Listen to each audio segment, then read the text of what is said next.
Hello and welcome back. This is my video review of Paranoid Android Beta 5. To note, when I started doing this review, I installed Beta 4 because Beta 5 came out yesterday. For reasons I'll get into later, I did do a Dirty Flash update using the Paranoid Android over-the-air update system, which makes it very easy. Press check there in the corner. It'll see if there's any updates for you. If there are, you can download and install them from the application. Of course, it'll boot you into TWRP or Clockwork Mod. I assume Clockwork Mod. I use TWRP on this phone, and it boots right into it, automatically installs, and then boots you back out into your operating system. Makes flashing really easy, and it gives you the option of Dirty Flash or Clean Flash. I did Clean Flash just so that the problems I was experiencing I can continue to troubleshoot. And for this video purposes, I did a lot of troubleshooting, a lot of experimenting, and I'm going to tell you what my findings were on this particular device. First and foremost, you want to know about Paranoid Android. Beta 5 versus Beta 4. The biggest difference here is the inclusion of quiet hours, a feature that I do use. Some people do not, but I do use it, and I do find it quite useful, and there it is. It is implemented, it is in the sound options, and it works. Going through here, one more thing to note, battery. If you want to change your battery icon, it's located in the battery section.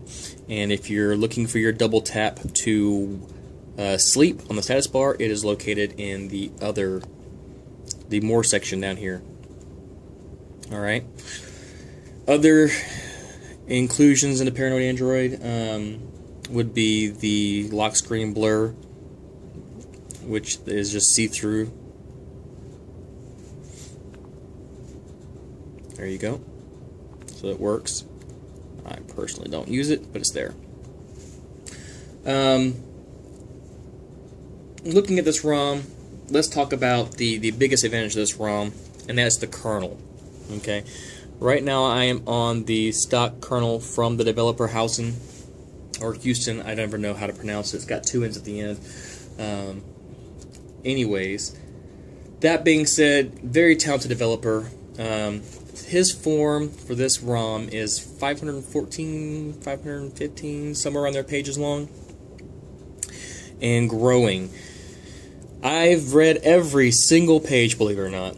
Been with it since the very beginning, since he started developing. His work, you'll be hard-pressed not to find it in other ROMs or in other kernels.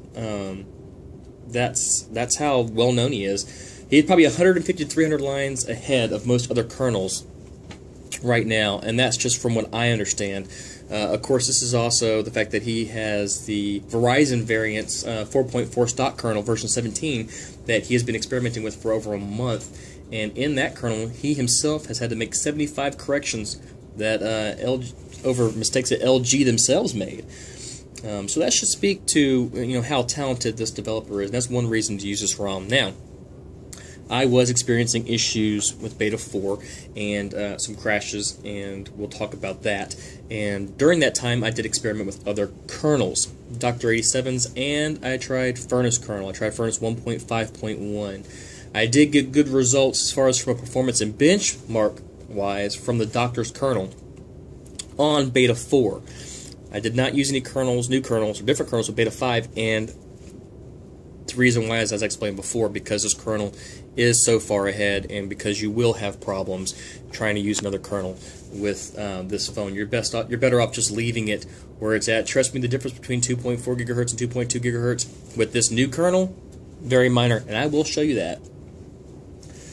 So we've gone over why you'd want to use Paranoid Android. You get Halo, and Halo does work, and it works very well. In fact, you'll be hard-pressed to find Halo crashing. I didn't have Halo crash once.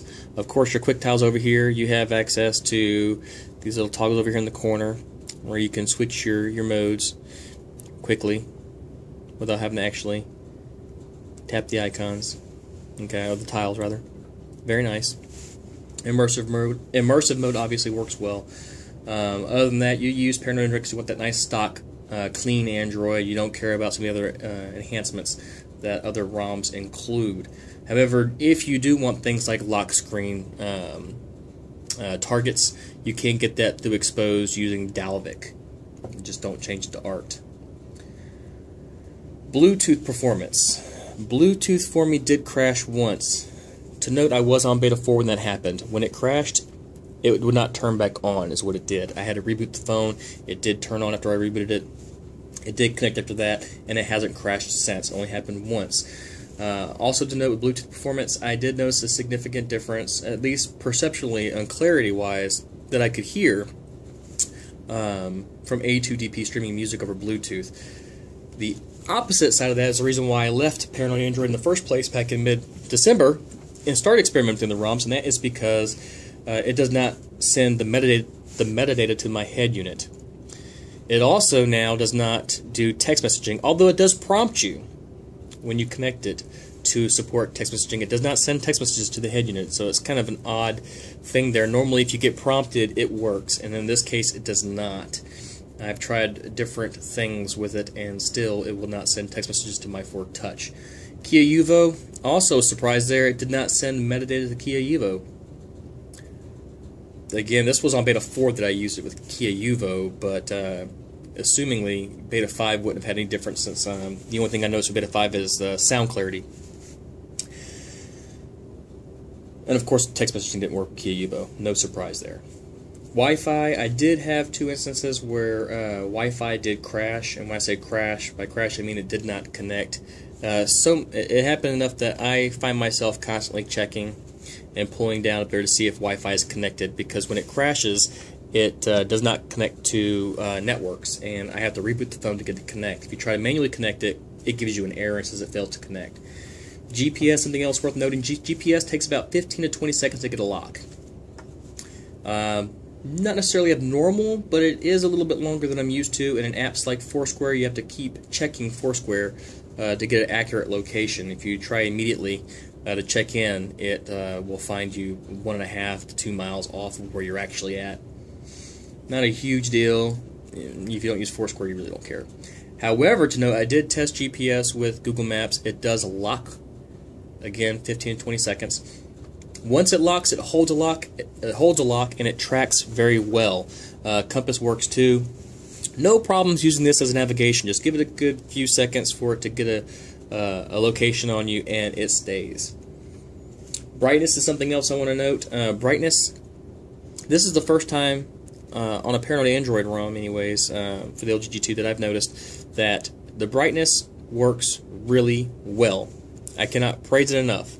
Most ROMs, the brightness is slated more towards the darker side. And in Paranoid Android, it finds a happy medium. It finds it quickly. It's bright. It's easy to read. I'm not always having to crank it all the way up in direct sunlight.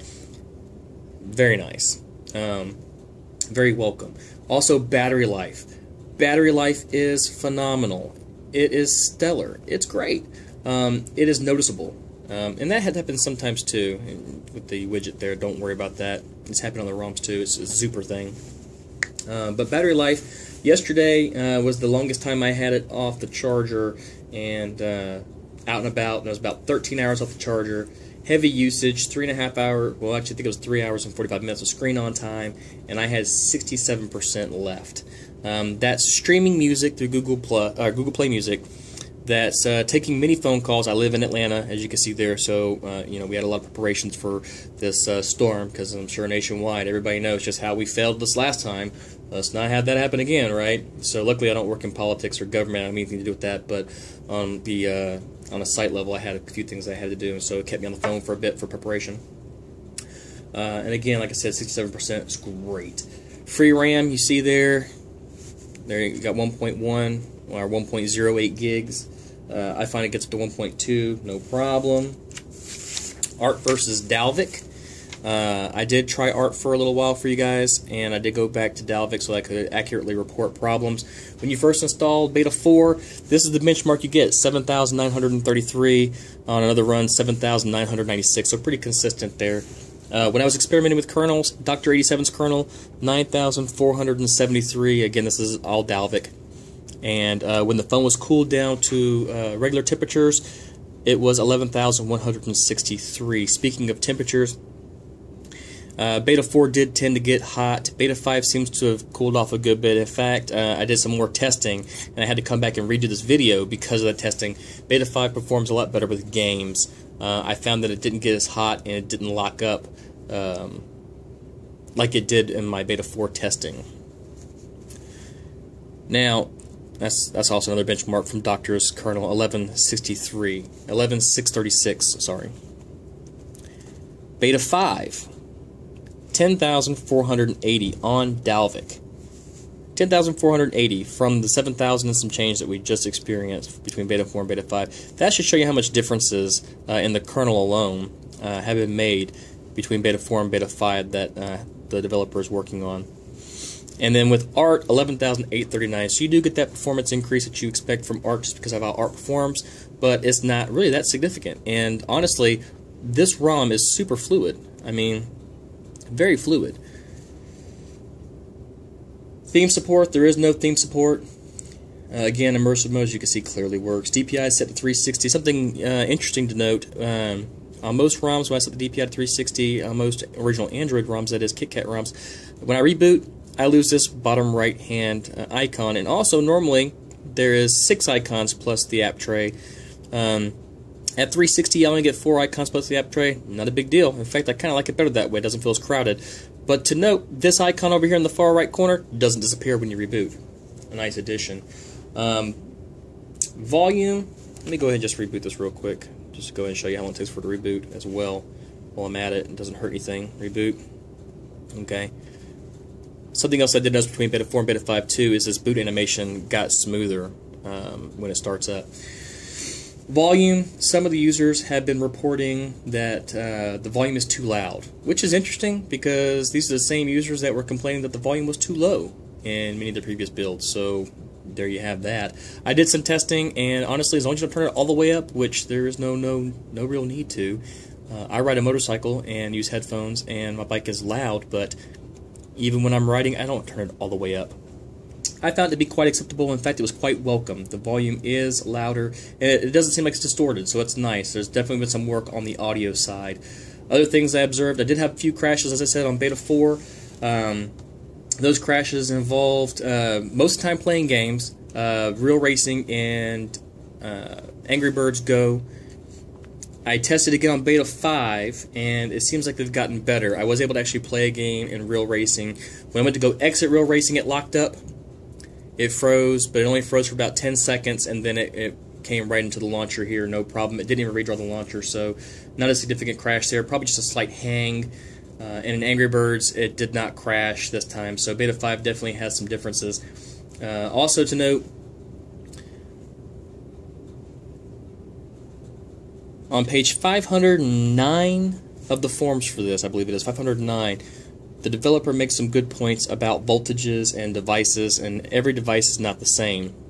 I have definitely observed that. This is a different G2 than what I started out with, and the original G2 I had played better at a undervolt of 25 across the board. This one I've been experimenting with, and I think I'm going to start trying to overvolt it because under is not getting me any more stable results. So keep that in mind. If you're getting crashes, check your voltages. Try undervolting. Well, that's different. I definitely didn't say, okay, Google. Now I did. Play with your voltages and see what works best for you. As far as the developer goes, I can't praise him enough.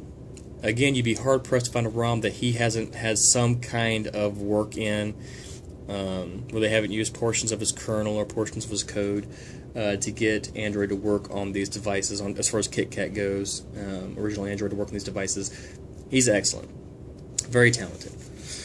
Because the forums are so long, I really have to reinforce what I always say: search, search, search. There's a little search feature at the bottom of the page. Scroll down, search for what you're looking for. I guarantee with over 514, probably 516 by this video getting updated, you're going to have somebody else who's had your problem. If you want to save face, search.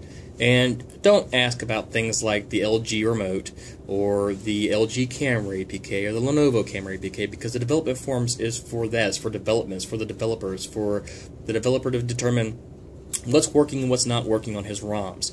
If you're wondering about these other APKs, these other cameras and remotes and things like that, go into the Q&A section, please. You know, it's you're going to get criticized. You're going to get scrutinized. Somebody's going to come out there and hopefully don't get your feelings hurt, because it will happen. And I've seen it numerous times, numerous pages, all over the place. Well, that's my review of Paranoid Android. I do plan on coming back because of all these changes. I'm very excited to see what the developer has in store for us as he continues to work on his kernel. And I'm hoping that by Beta 6 or Beta 7, or even if it comes out of beta stages, I'm definitely going to make this on my list to come back to immediately. This one, and of course, Nameless and Omni, ones that I want to come back to, and hopefully the changes there are very positive. So that's my review.